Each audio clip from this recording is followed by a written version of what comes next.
All right. Wonderful. Hare Krishna, everyone. Let's get started. ओम अज्ञानतिमिरन्दस्य अज्ञानाञ्जलशलाकया चक्षुरुन्मिलितं येन तस्मै श्रीगुरुवे नमः श्रीचैतन्यमनोभीष्टं स्थापितं येन भूतले स्वयं रूपकदा मह्यं ददाति स्वपदान्तिकं नमो ओं विष्णुपदाय कृष्णपृष्ठाय भूतले श्रीमते वेदव्यासप्रिय स्वामिनिते नामिने नमो ओं विष्णुपदाय कृष्णपृष्ठाय भूतले श्रीमते भक्तिवेदान्त स्वामिनिते नामिने नमस्ते सरस्वती देवी गौरवाणी प्रचारिणे निर्विशेष शून्यवादी पाश्चात्य देशतारिणे जय श्री कृष्ण चैतन्य प्रभु नित्यानंद श्री अद्वैते गदाधर श्रीवासादि गौर भक्तवृंद हरे Krishna Krishna Krishna Hare Hare Hare Ram Ram Ram Hare Hare Hare Krishna Krishna Krishna Hare Hare Hare Ram Ram Ram Hare Hare Hare Krishna Krishna Krishna Hare Hare Hare Ram Ram Ram Hare Hare Hare Krishna, everyone. Thank you very much for joining us today. And thank you very much for turning your cameras on, whoever has turned the cameras on. Thanks a lot for showing me your beautiful faces. And this beautiful smile certainly is motivating me for this amazing chapter. So continue doing that while we interact. I'd really appreciate this interaction to be two ways instead of just it being a monotonous one way, like me just yapping all the time and you just listening to me yap. Okay, let's just have a quick recap of what we had done yesterday. Anyone who'd like to take us through the gist of what we'd done yesterday will be wonderful.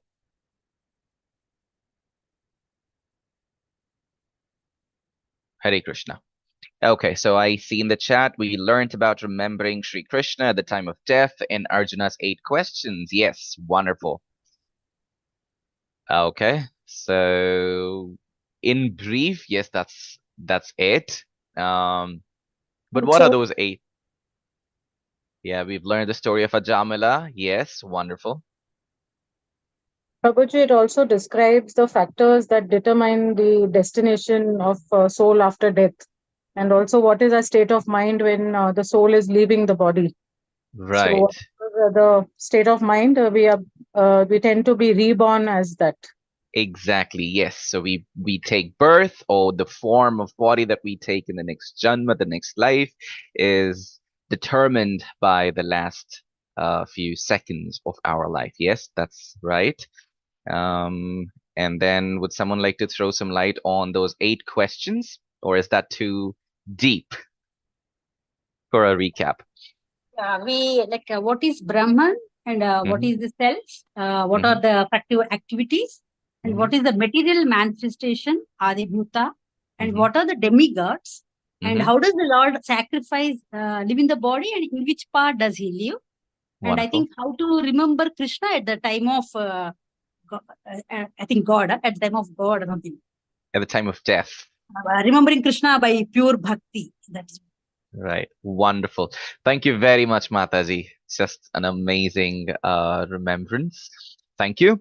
Okay, so let's just start with one simple question. A lot of times we spoke about surrenderance. Now help me understand or give me an example of one action, just one action that could describe surrenderance.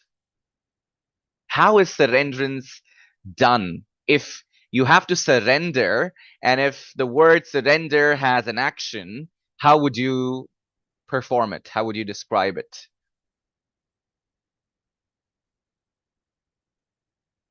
Let me repeat or rephrase my question.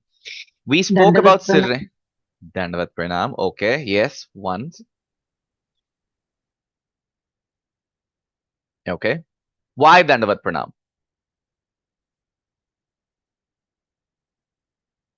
Or how?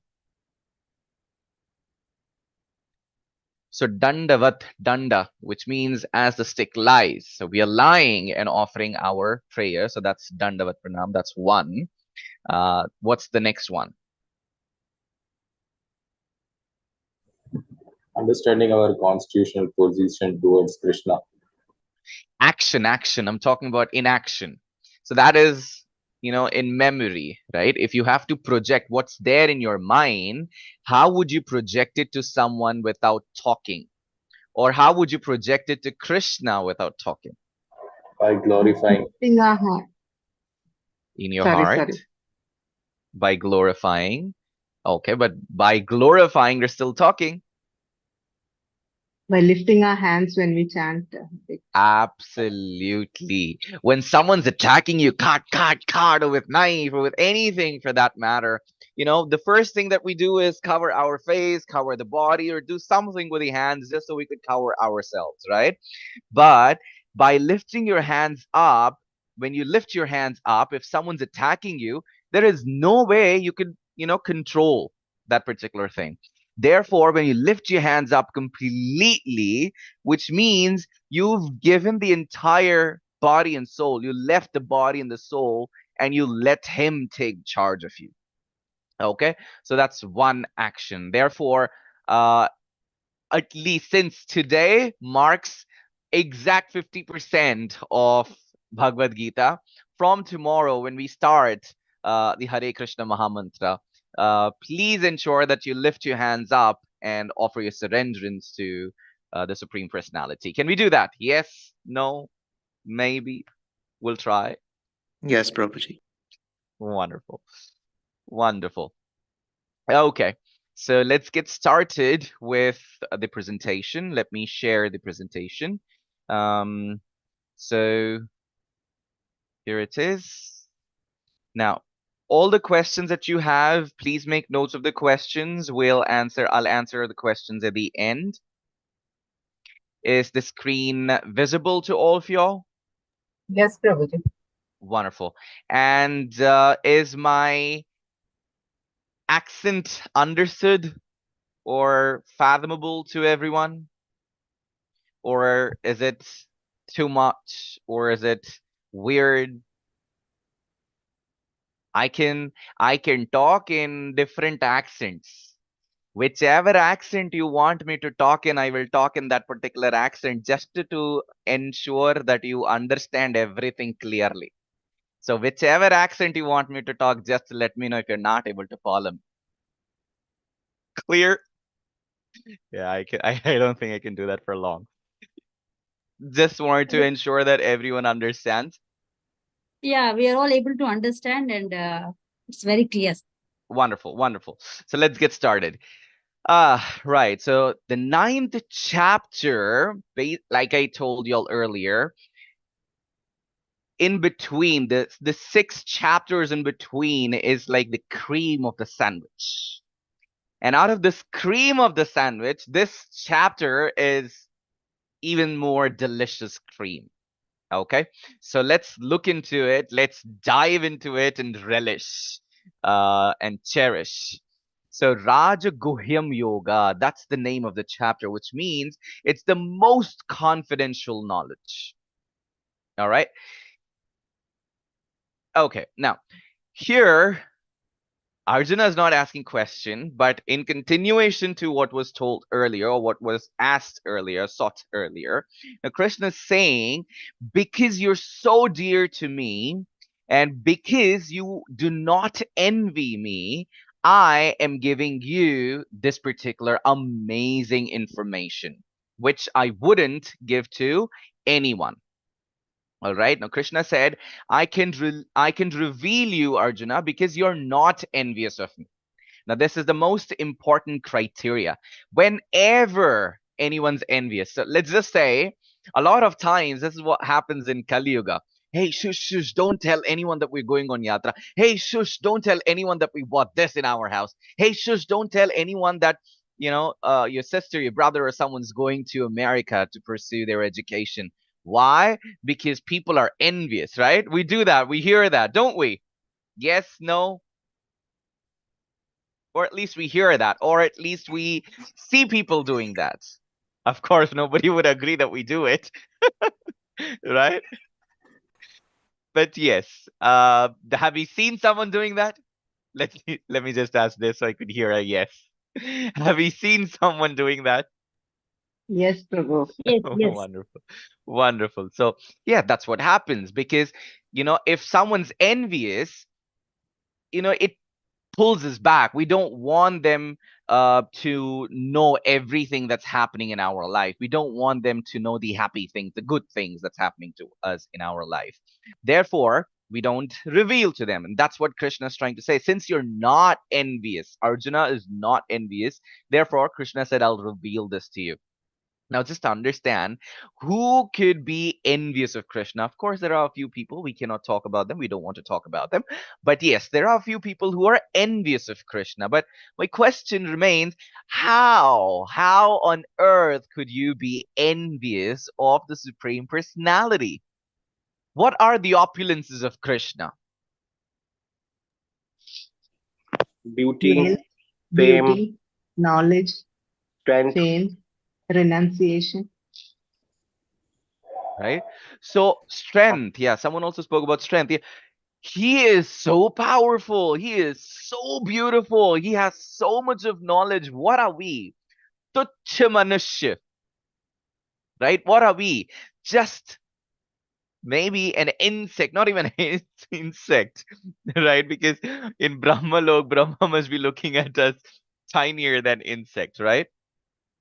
So how could we even think that he or we are equal, or he is equal to us, or we are equal to him? And then, but when would someone be envious? When you think that you're equal. But how would you think that you're equal? We're talking about Supreme Personality, some Krishna, avatar of Krishna.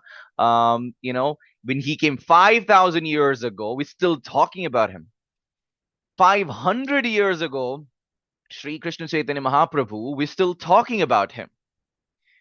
We don't even remember the 7 generations.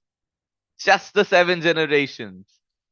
In olden days, when someone had to get married, just to fix the arrangements or the alliance, it was important for the priest to know the 7 generations, the names of the 7 generations, to check the behavioral pattern or maybe whatever they wish to check. So it was important to remember those the names of the 7 generations, the ancestors. But I'm not really sure how many of us really remember beyond our grandfather. Yeah, we remember father. Of course, we remember father. We remember grandfather. We maybe a few people would remember great grandfather as well, and then period. How many of us remember the 7 generations of ours? I sure don't. How many of y'all do? No one's raising hand, no one's talking. So yeah, we don't remember. That's because it's Kalikal, right? Now, when we cannot even remember our 7 generations, how can we be envious of Krishna? That is insane, right? So that's what Krishna is trying to tell here. The Supreme Lord here clearly says that, my dear Arjuna, because you are never envious of me, I shall impart to you the most secret wisdom, knowing which you shall be relieved of the miseries of the material existence. Now, here, this is a very important chapter, like I said earlier, and very important shloka. Rajavidya Rajaguhyam Pavitram Idhamuttamam Pratyakshavagam Dharmyam Susukam Kartumavyayam. What does that mean? Rajavidya Rajaguhyam. What does Rajavidya? Vidya mean? Knowledge. Rajaguhyam means Guhyam.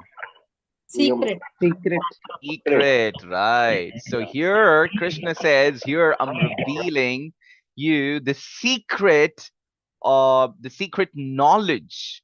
And that is the king. Raja is king, right? So here this knowledge is the king of all the knowledges, is the king of all the secrets, and king of all the knowledge, right? It is the purest knowledge, and because it gives direct perception of the self by realization, it is perfection of religion.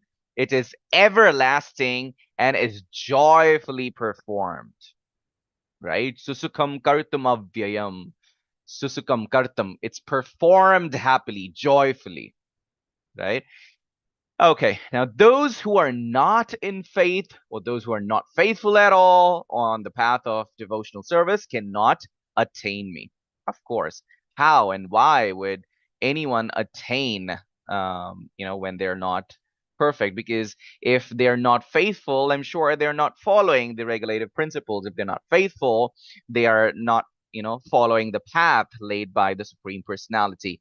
Now, let's just understand the difference between blind faith, practical faith, and skeptical faith.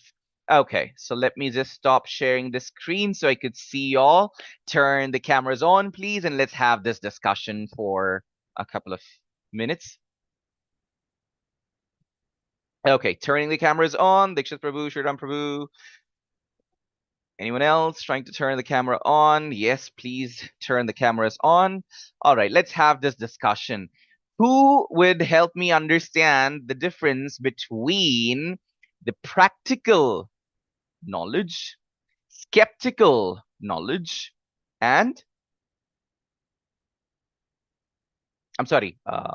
faith. I'm talking about practical faith, skeptical faith, and the blind faith. Blind faith. Yes, everybody who knows what is blind faith, because I'm sure the word blind faith have been used quite a lot. So let's just start with blind faith. What is the meaning of blind faith? What does blind faith mean? Yeah, that's a translation. Yes, Andhavishwas. What's the meaning of it? When we follow some rituals blindly, Prabhuji, without understanding why it's being done. Yes, without understanding why it's done, that's blind faith, that's Andhavishwas, right? Without following the authority, without getting the approval. When we talk about authority, who is the authority? Who's the authority? We're talking about Guru, right? Since we spoke about Guru Parampara, now Guru, our Diksha Guru or Shiksha Guru, they're the authority. Without consulting them, they just believe and do whatever they wish to. That is blind faith. Okay? No directives from the Guru Maharaj, and they just go ahead and do whatever without even knowing why they're doing it. So that's blind faith. Now, what is practical faith?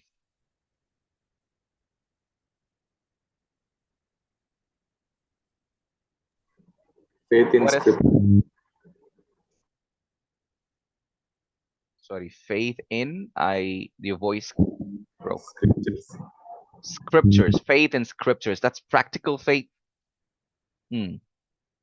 Partly there. Now, practical faith in scriptures. Now, we're talking about it being in scriptures. Now, who've implemented, who've practiced them? Who do you think must have practiced? Acharyas? Guru Maharaj? The gurus? They must have practiced, right? Because they are ahead of us. Yes? Yes. Can I? Yes, Mataji. See, so my understanding of practical faith and Andhavishwas is like this is something that I've experienced. Like during that, like when my mother died, right? We were doing a lot of rituals, Right. okay, around the body and things like that, right? At that point, it did not make any sense to me. Why are we doing those things? But we just went with it. And then later on, I was reading, I forgot the name of the book that we are supposed to read after somebody dies, right? So I was reading that, and a lot of it made a lot of sense to me. And even during those 12 days, I was doing some things, and at that point, it did not make any sense. But we just did because we were asked to do it. But later on, I realized that a lot of them were a part of the grieving process. Okay. Right. So initially it seemed like blind faith, but then I realized that a lot of things that are there in our scriptures, they have everything, right from using a certain type of grass to the scent and agarbatti, and everything has a specific purpose. So, like the blind faith was, I did it. And later on, I realized that it was skeptic faith. And now I actually believe it because I can see the difference it has made to me.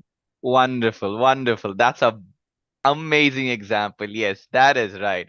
So, yes, blind faith. Okay, you go ask any rickshaw puller or auto driver or a cab driver about something, and they tell you something and you blindly believe. Okay, or for that matter, like Mataji had mentioned, someone's asking you, oh, there's a lot of blind faith in a lot of people. You should not what oh yeah, you should not cut your nails in the evenings. Or there's so many so much of the superstitions also called, some part of it is also called blind faith, right?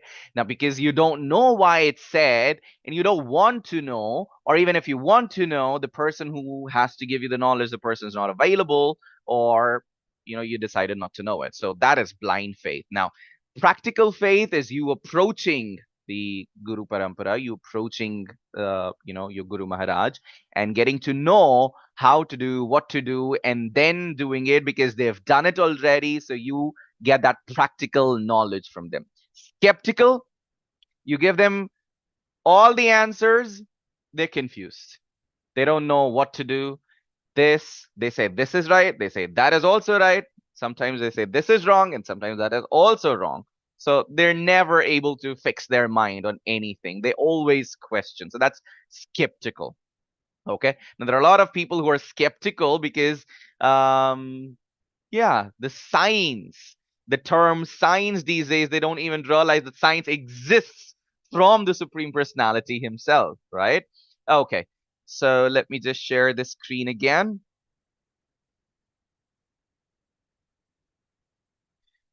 All right, screen's visible, right?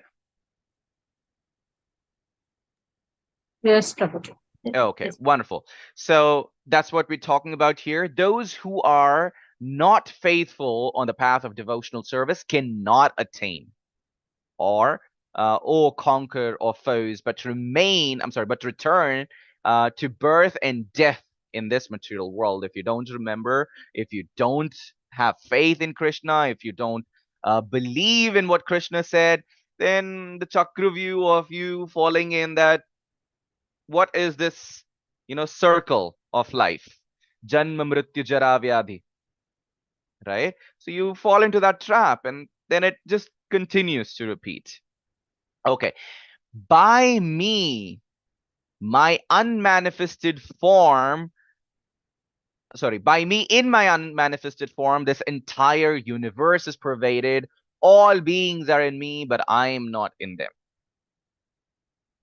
Yesterday, we've seen the example of, these golden eggs coming out of the Vishnu, and then Mahavishnu, the golden eggs were coming out of Mahavishnu, and then Garbhodakashaya Vishnu existed in every of these planets. So that's what Krishna is trying to say, that he exists in everyone, but everyone does not exist in him, because the minuscule part of him can exist. But imagine, like we've spoken about this, what is the size of the soul? What is the size of our soul?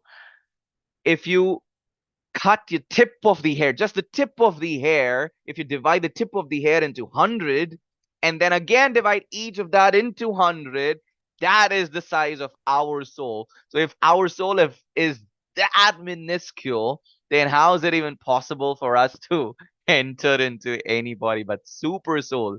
It's possible with Krishna, right? So all of these points that here Krishna is making is he's clearly talking about his existence. Okay, and yet everything is created does not rest in me.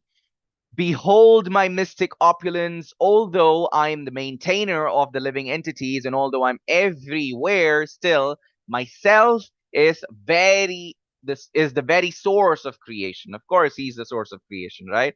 Without him, we do not exist. And as the mighty wind blowing everywhere always rests in uh ethereal space know that the same manner all beings rest in me.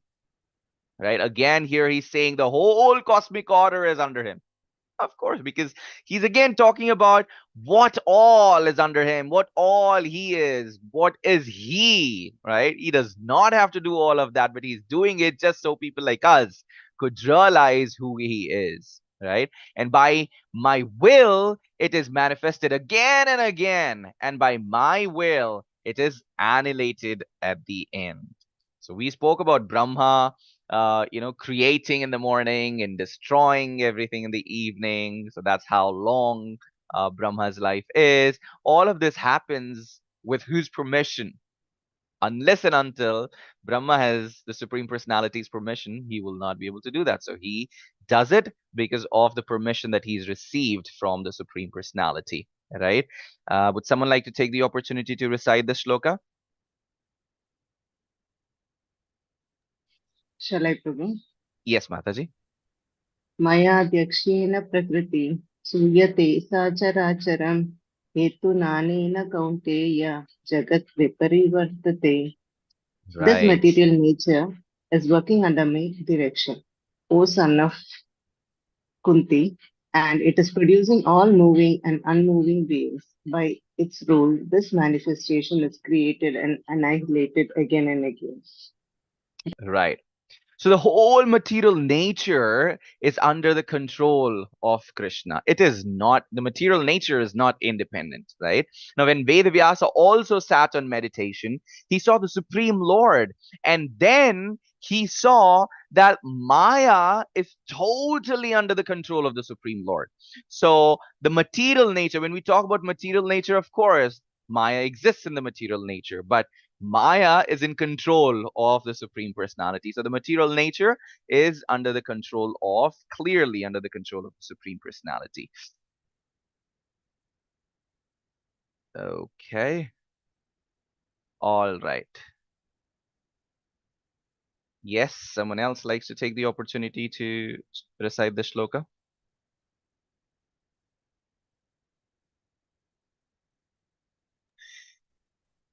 Monica Mataji unmuted and then she I muted can back. try here. Yes. Avjanitamam muddha anusham tanu ashritam param bhavam ajanto mama bhuta maheshwaram. Right. Here he says, Avajananti mam mudha. We spoke about mudha. Who is a mudha? We spoke about who's mudha in the earlier chapters. The one who is lazy, the one who is um who does not have a fool, basically. Yes. Right? So a fool. So here Krishna is clearly saying when he appears in this material nature, when his transcendental form appears in the material nature, a person, a fool, a mudha will never be able to see him as he is, will never be able to understand who he is. Even when he appeared in Treta Yuga, how many people actually understood or how many people actually realized that Krishna is the Supreme Personality? Arjuna. And who else? Bhishma Pitama. Very few people who really understood. But Duryodhana, did he understand? No, he did not, right? So that's what Krishna is trying to say. Okay, another one. Mogasha moga karmano moga jnana vichetasa rakshasim asurim chaiva rakshasim asurim chaiva. This is an important one. Prakritim mohinim shrita. So what does it mean? Now, those who are thus bewildered are attracted by demonic and atheistic views. In that deluded condition, their hopes for liberation, their fruitive activities, and their culture of knowledge are all defeated.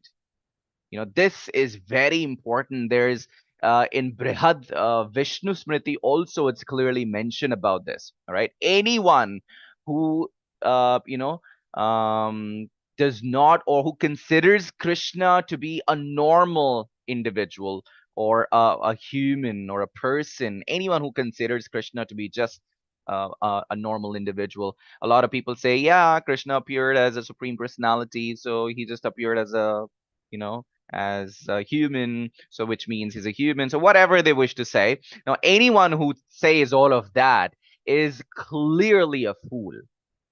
Okay. Now, those who say that are certainly deluded by the material nature, and they do not have a clear understanding of foresight of who Krishna is, or they do not know the eternal form of Krishna. In Brihad Vishnu Smriti, it's clearly mentioned that anytime anyone who is in that particular matter, who's such a fool, you can drive that particular person out of all the rituals and the activities of Shruti and Smriti.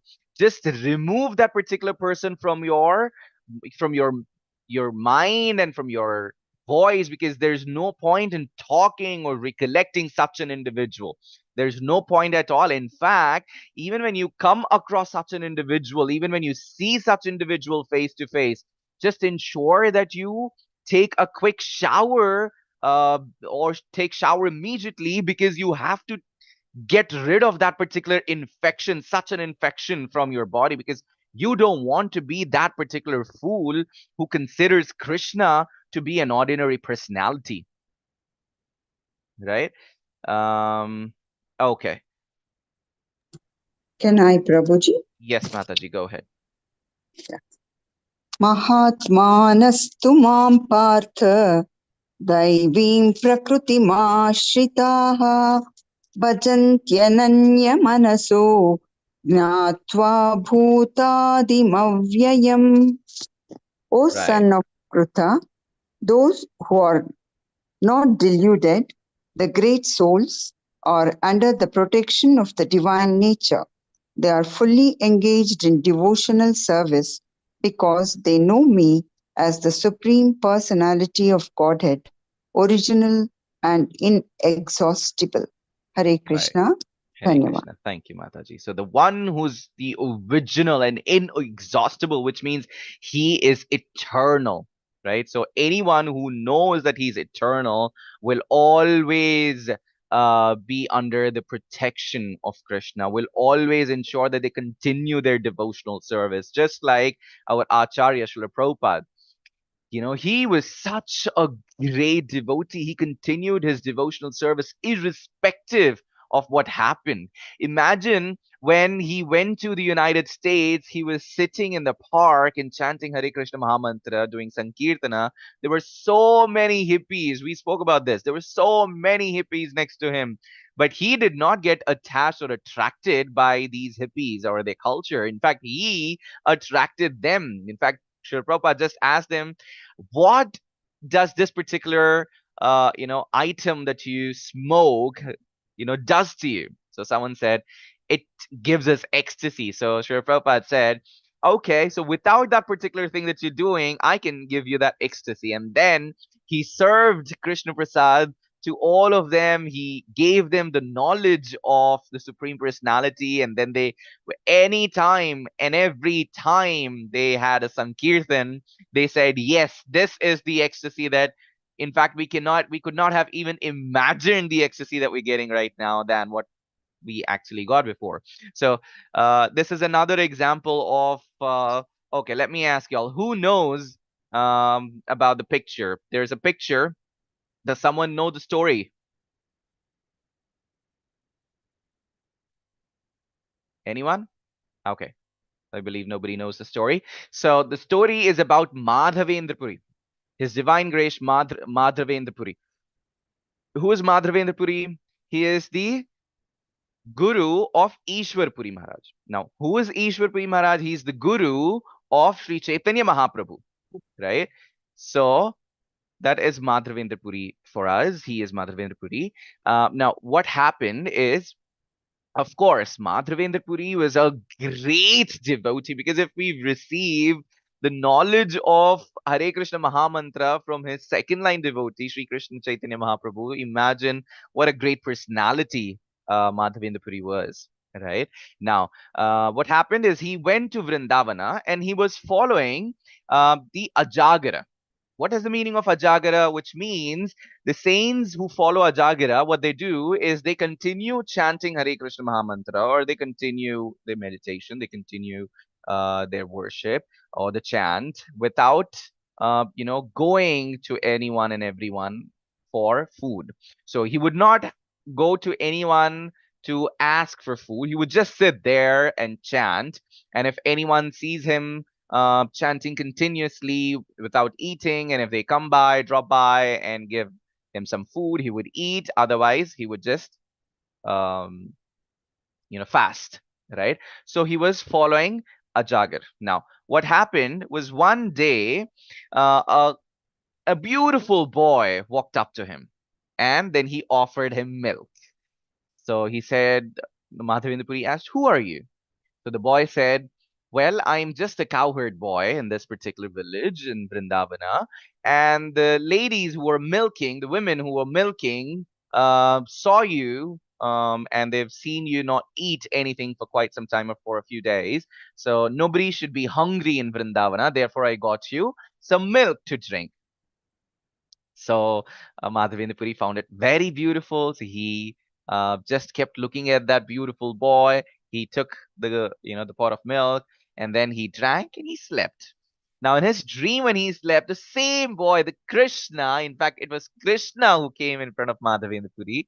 Krishna appeared in his dream and he said, "Hey, where are you? I'm here in some bushes stuck. Please come and take me out." Now, when Madhavendra Puri woke up, he was so sad. He was just not able to imagine that Krishna walked up to him. He offered him milk, but he was not able to, even realize that it was Krishna. He was so upset about that. But still, he had to, focus on that message that Krishna had also given, which means he's lying in some bushes. So what he did is he went to people in the village, woke them up and said, "Hey, come, Krishna is lying in some village, will some bushes, we'll have to go take him out." So he took all of them. Of course, Vrindavana is a place of bhakti even today. Imagine back then, everyone would have been such great devotees. Even if you go to Vrindavana now, you'll see amazing devotees. It'll be like you've come to a different planet altogether. That's how it is. Imagine how it was or how it would have been back then. So everyone uh, walked with Madhavendra Puri, and then truly they saw Krishna lying in some bushes. Now, that particular Gopal deity that Madhavendra Puri and the people in the village found is in north. Okay, some in great temple in the north of India.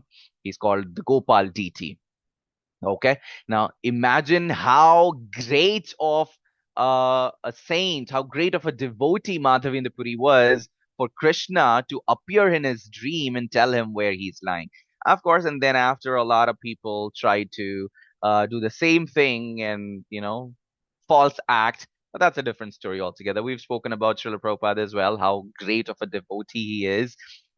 Here, Krishna is also talking about anyone who glorifies, who endeavors in determination, who bows down to him, or most of the time, or all the time, is a great soul, right? So that's the quality of a great soul. Anyone who is engaged thoroughly in the service of Krishna, in the remembrance of Krishna. Here is another beautiful shloka. Anyone likes to recite? Sometimes I may just continue reciting because we don't have time, but I'd like to give opportunity to people to recite. Anyone? It's a very beautiful shloka. Okay. Pitaham. Yes. Lalita Mataji, would you like to go ahead? Yes, Prabhuji. Go ahead, Mataji. Ahamasya jagatah mata data pitamahah vedyam pavitram okara ruksama yajurevacha. Right.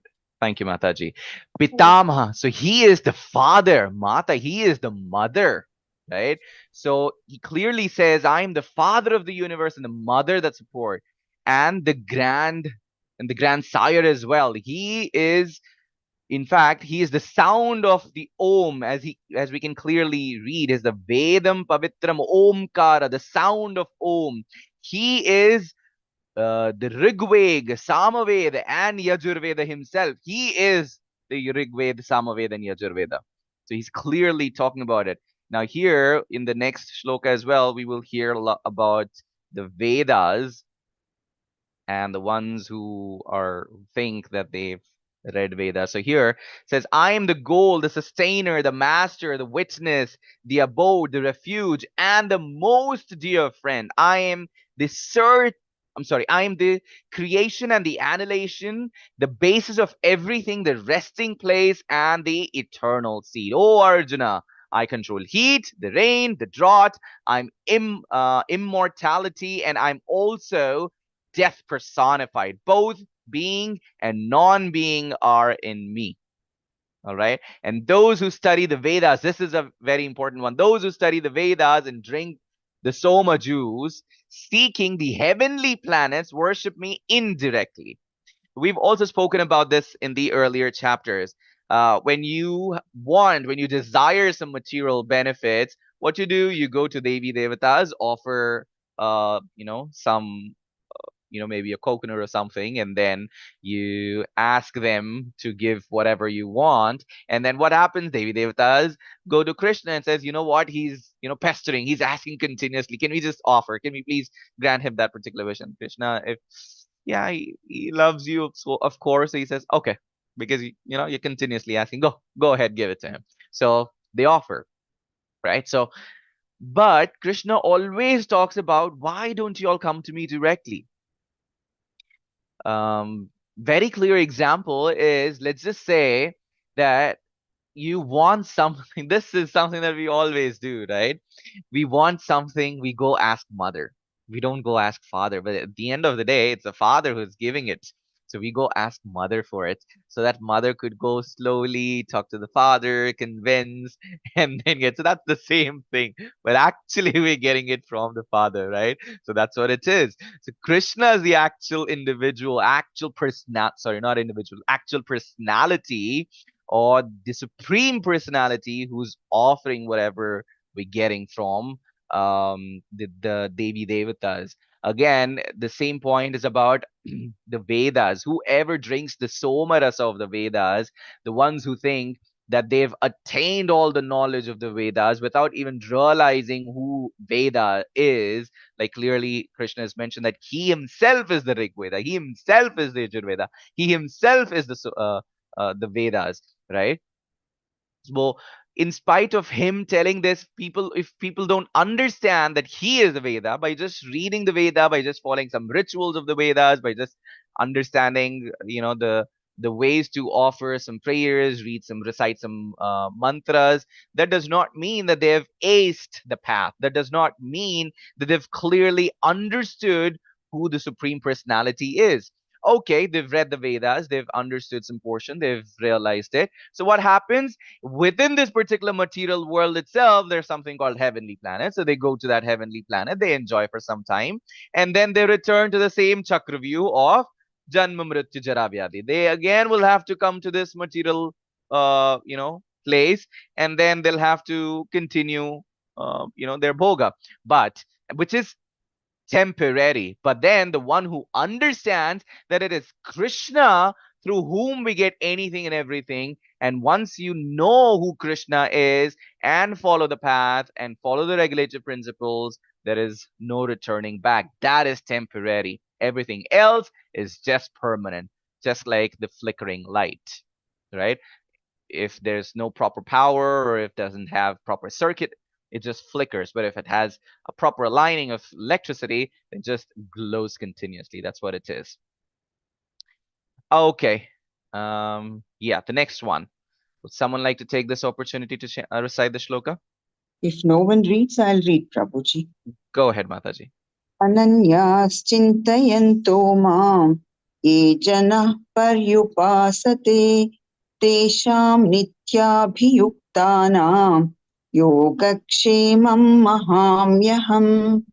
For those who me with devotion, meditating on my, to turn this, meditating on my transcendental form, to them I carry what they lack and preserve what they have.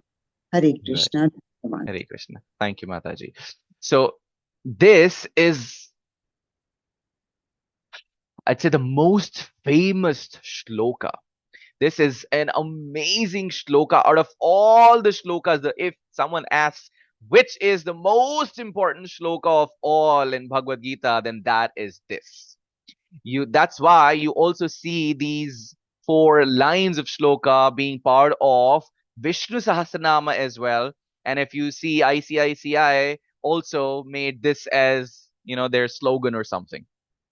Right? So this is very important. Ananyas chintayanto mam yejana paryupashate tesham nityabhiyuktanam yogakshemam mahamyaham.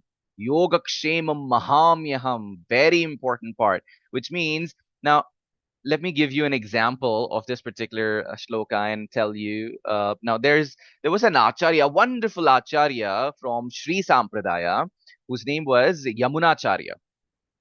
So when he was writing the translation of this particular shloka, so what he thought was, here Krishna saying that, he himself, comes to people, and then he himself gives them what they lack. Anyone who knows, anyone who worships him, he just ensures that whatever beautiful things are there with them, it just continues, and then he adds to that particular beauty, and he himself appears. So he was thinking, Yamunacharya was thinking, why would Krishna himself appear? Probably he would send someone. Why does the Supreme Lord have to come? He has so many demigods, who'd follow his order. So maybe he'll send someone else. And then, he, wrote that particular translation saying he will arrange. He didn't mention the translation that it will be Krishna who will give it, but because here the term mam is used, ananyas chintayanto mam, right? So he himself will appear. So he said, why will Krishna appear? So the translation that he did, converted it saying it will be arranged. Okay, Krishna will arrange it.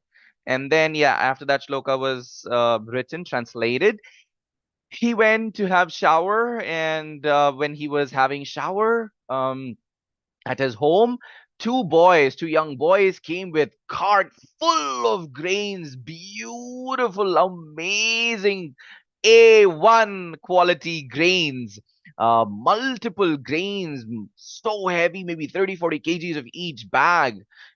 There was so many fruits, so many vegetables, so many grains. The cart was filled with all of it. And these two young boys were, driving the particular cart, and they got the cart, and they were emptying the cart, and then they gave all of these things to the wife of the Acharya, Yamunacharya. So now the wife saying, what is this? You're too young to carry all of these. Why did you all get all of these? Why not some adults? So these boys said, oh, no, your husband sent them through us. When we didn't want to, when we said we will not be able to, he slapped us, he punched us, and then he asked us to take all of this to you. And he forced. So she was like, how come he did this? What has happened to him? And then she said, okay, wait, I'll get you some water. And then he said, no, no, no, no, no. If your husband comes, he'll again yell at us. So we'll go away. And then they ran bush. Now, the wife was continuously thinking, what happened? What happened? He's supposed to be an acharya. Why has he behaved this way, just like a normal individual? Let me ask him. And when he comes, she asks, what happened to you? What ran into you? You're supposed to be an acharya. How could you do this? Follow this normal order of a people. What happened to you? He said, like, what happened? I have no idea. What are you even talking about? And then she said, these two boys came, and then that's when Yamunacharya asked, okay, how did they appear? What was their form? So he questioned and got to know their form. And that's when he realized, oh, Krishna and Balarama themselves came here to offer all of this. So that is when he went back and changed that it will not be arranged, but he himself, Krishna himself, will appear. That's how much he loves his devotees, that he himself, there is no arrangement, because he loves his devotees to the core. So he himself will come, take a peek at you personally, and then go. Okay, that's how loving Krishna is. So that's what this chapter, this particular shloka is about. Okay, anyone likes to recite the shloka?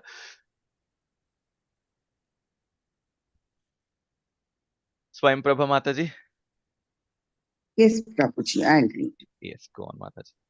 येऽप्यन्यदेवता भक्ता यजन्ते श्रद्धयान्विताः तेऽपि मामेव कौन्तेय यजन्त्य विधिपूर्वकम्. Whatever a man may sacrifice to other gods, O son of Kunti, is really meant for me alone, but it is offered without true understanding. Hare Krishna, Dhanyavad. Thank you. So, right, yepi anya devata bhakta. So here again, Krishna is talking about the puja that the individuals offer to Devi Devatas. Whatever they're offering to Devi Devatas, it's all meant for Krishna. It's all coming to Krishna, but people don't realize. Therefore, they are formed. They're just stuck in this material, thought process of going to the individual Devi Devatas, requesting or even bribing them for whatever. If you do this, I will follow these many days of vrata. If you give me this, I will quit this. Right? So all of these, items that they offer, or all of these things that they do with Devi Devatas, they don't realize they do it because they don't know who the Supreme Personality is. But all of those are actually meant for Krishna. Right? Okay. Yanti deva vrata devan pitran yanti pitran yanti pitravrata bhutani yanti bhuteja yanti madhyajinopi mam. So here Krishna is saying very clearly, we've spoken about this earlier as well, very clearly Krishna is saying anyone who offers the prayers to the demigods, who worships the demigods, will take birth amongst the demigods. All right. So anyone who worships the pitras, the forefathers, or the ghosts or the spirits, they appears amongst them. Right.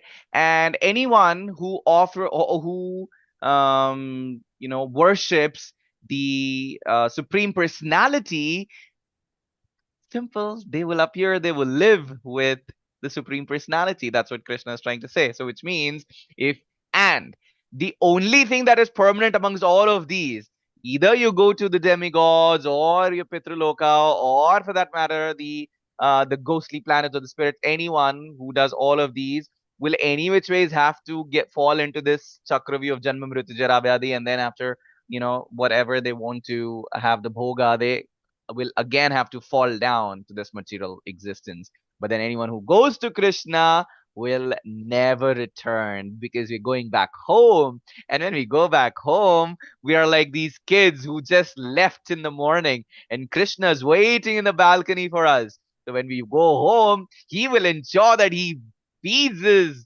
because we've been playing all this time without even knowing who Krishna is. We've been just wandering here and there in the scorching sun. So the moment we enter home, he will feed us. It's not like he's not like us, give one slap. Where did you go? No, he'll give us all the love that we actually deserve, or we don't even deserve. He'll give us so much of love which we can never deserve. And then he'll feed us, take care of us, and never let us go out of his sight.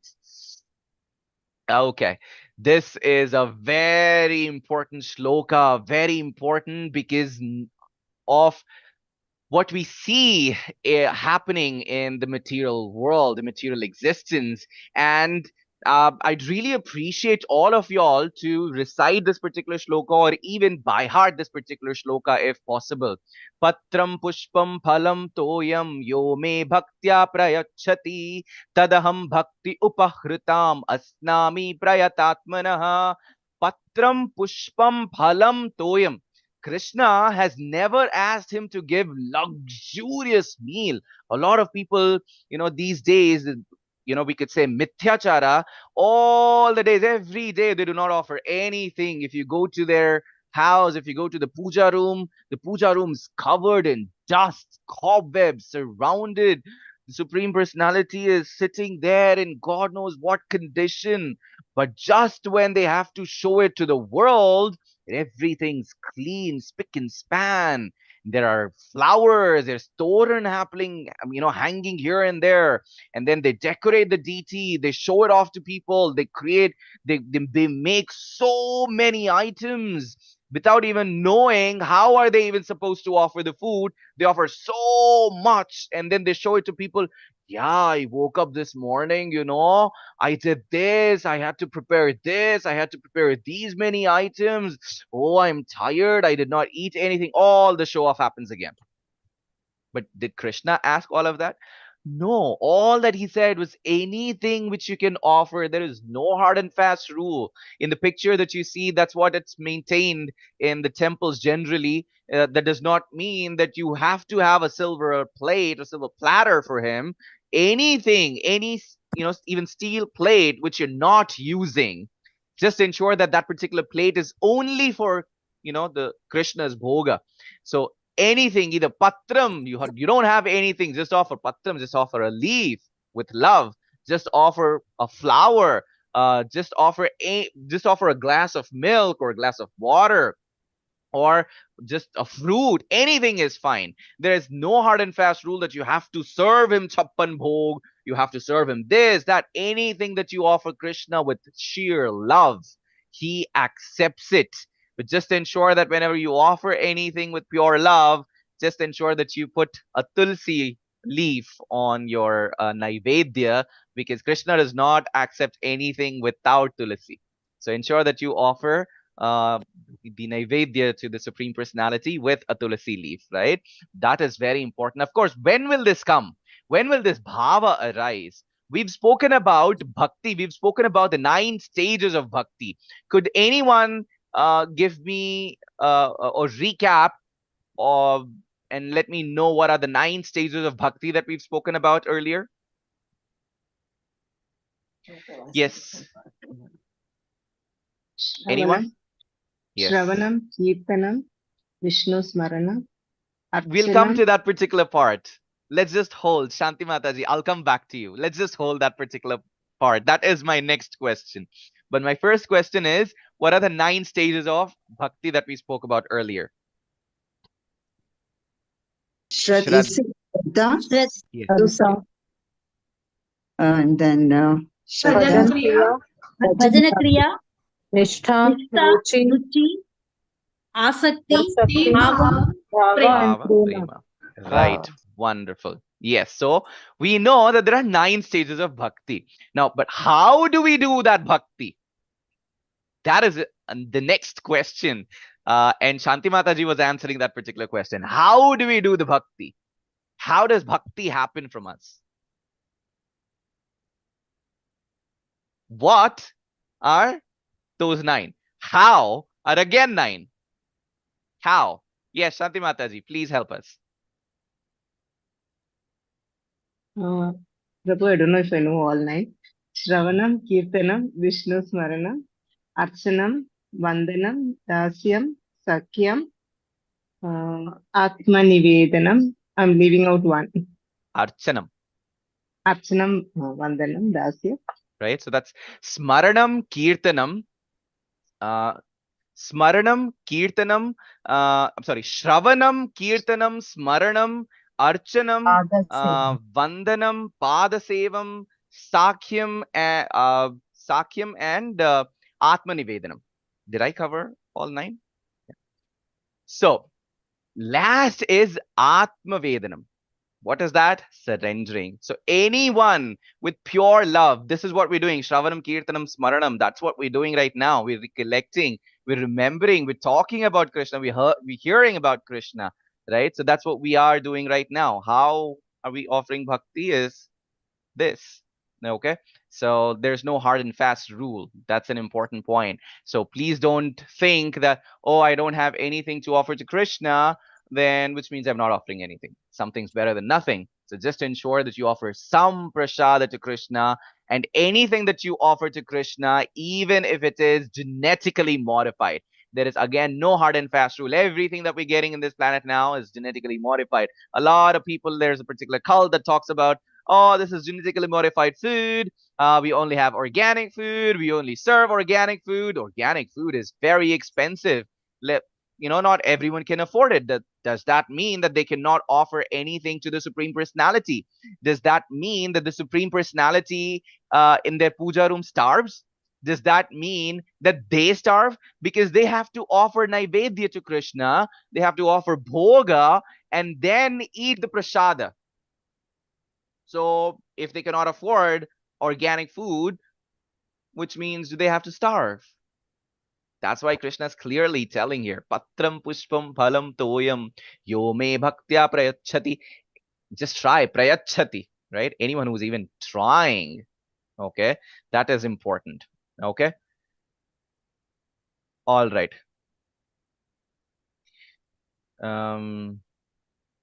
Anyone likes to recite the shloka?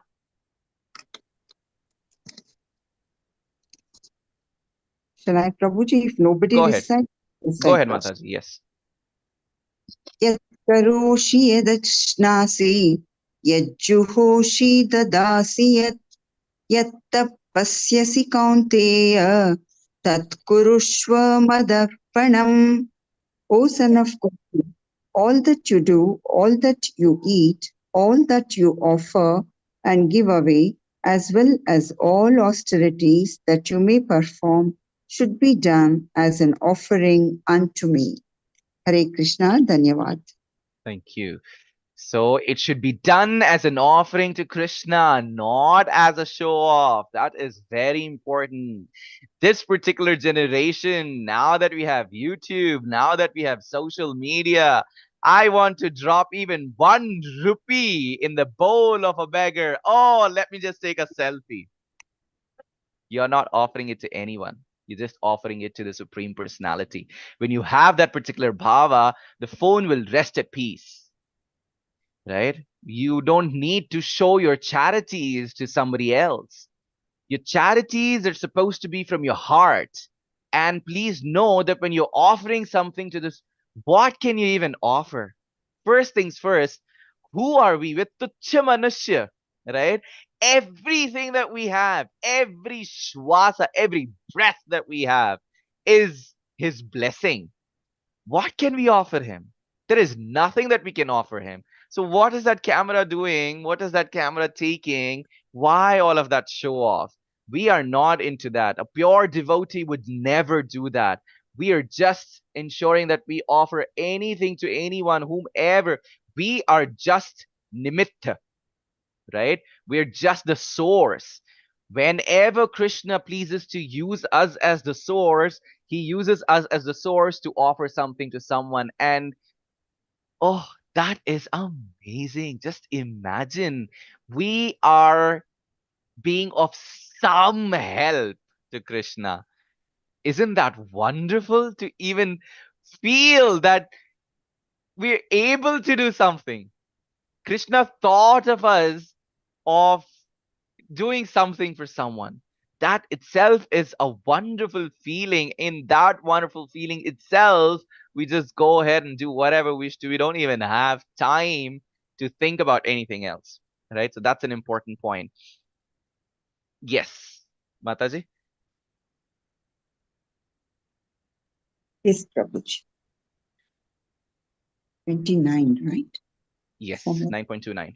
Samoham sarvabhuteshu na me dveshosti na priyaha ye bhajanti tumam bhaktya maite teshu chapyaham.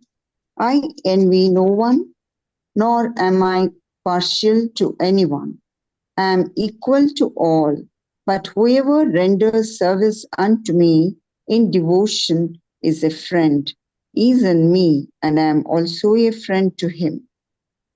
Hare Exactly. Krishna. So anyone who offers the service, who renders the service unto Krishna with pure love is a friend to Krishna. We can, clearly think of Sudama. What a great personality. What an amazing friendship. Just that song, Dwarakapati ko ye jaakar bata do किधर पे तुम्हारे सुदामा खड़ा है. Just that amazing line. Just go tell your Dwarakapati, your king, that Sudama is here, and Krishna comes running. We all know that, right? How wonderful is that? Krishna washing the feet of a friend. So anyone with pure love knows who Krishna is. That is exactly the friendship that you get out of Krishna. Imagine how wonderful that is. All right. Yes, Mataji. Yes, अपि चेत् स्युदुराचारो भजते मामनन्यभाक् साधुरेव समन्तव्यस् सम्यग् व्यवसितो हि सः. Even if one commits the most abominable actions, if he is engaged in devotional service, he is to be considered saintly because he is properly situated. Hare Krishna, Dhanyavad. Right. So we spoke about Jagai Madai, right? We've spoken about the examples of Jagai Madai. When Sri Krishna Chaitanya Mahaprabhu, called Sudarshana just because Jagai Madai hit Nitai Prabhu and Nitai Prabhu was bleeding. So imagine how wonderful it is to clearly set an example that anyone who's in the path of pure devotion, doesn't matter what karma, when they hit Nitai Prabhu, that imagine they've hit Nitai Prabhu, who's gone to preach about the Harinam Sankirtana. They've hit him, who is Nitai Prabhu. He is not an ordinary personality. When they've hit him, that's such a big papa. That's such an offense. Yet Krishna let him go. Krishna, Chaitanya Mahaprabhu, let them go when Nitai Prabhu appealed, because and then they've realized that they were wrong, and they fell on the feet of Chaitanya Mahaprabhu and asked them for forgiveness, and they fell on the right path. Does that mean that anyone who was wrong will never get an opportunity to correct themselves? No. Anyone who wishes to correct themselves, who has the potential to correct themselves and falls on the right path, Krishna accepts them. It is not that you have to be on the right path since childhood. Oh, if I've not been a bhakta since childhood, that means I'm not going to him. No, there is equal opportunity, because Krishna is never, ever, ever, we cannot even think that he is partial. Right? So he's never partial. We've spoken about this as well. Only a pure and the righteous devotee can, appear or appeal to the Supreme Personality, right? And the peace shall remain. Here it clearly says, he quickly becomes righteous and attains lasting peace. O son of Kunti, declare it boldly that my devotees never perishes. There's no sudden death, right? As y'all can see in the picture as well, we've spoken about this. All the Devi Devtas are just so scared of Narsimhadev, and only Prahalad Maharaj could walk up to him with pure love and devotion. And the nails that Narsimhadev used to kill Hiranyakashipu, with those hands, those hands itself, Narsimhadev, kept on Prahalad Maharaj's head and said, you are the best of the devotees. And Prahalad Maharaj at that particular age offered, but Narasimhadev was not coming down in that furious mode. So the only one who could calm him down was Prahalad Maharaj, with his beautiful song that he's written, beautiful prayers that he's written. And after listening to that beautiful prayers, Narsimhadev said, there is no devotee as pure as you. There's no devotee of mine who's as dear to me as you. Imagine such a wonderful blessing for Bhakta Prahalada. Right. And then here Krishna is saying, there is no hard and fast rule that you have to be a Brahmana only to attain the supreme abode. No, you could either be a you're born in the Vaishya's family, you could either be a Shudra, you could either be a Brahmana, wherever you're born, as long as you take the shelter of the Supreme Personality and ensure that you follow the right path, you will certainly go to his abode. You will certainly reach him. You will certainly be called by him. Right? Engage your mind always in thinking of me, offer obeisances and worship me, being completely absorbed in me. Surely you will come to me, which is what clearly Krishna says. You will surely reach him without even, manipulating or maneuvering from your focus. Just focus on him. Have your focus on him, aim at him, and then you will certainly reach him. All right, so that leads us to the end of this particular chapter. We've spoken about 3 important points, of course. That's Bhagavad Aishwarya Jnana, which is Rajavidya, Rajaguhyam, the top secrets, the important knowledge, and the ways to approach Krishna, and then sweetness of exclusive devotion. So that takes us to the end of this particular chapter, a wonderful chapter, a brilliant knowledge that we've received, even with regards to offering prayers. How can we offer prayers, and so on and so forth. So, all right. So that's about it. Does anyone have any questions?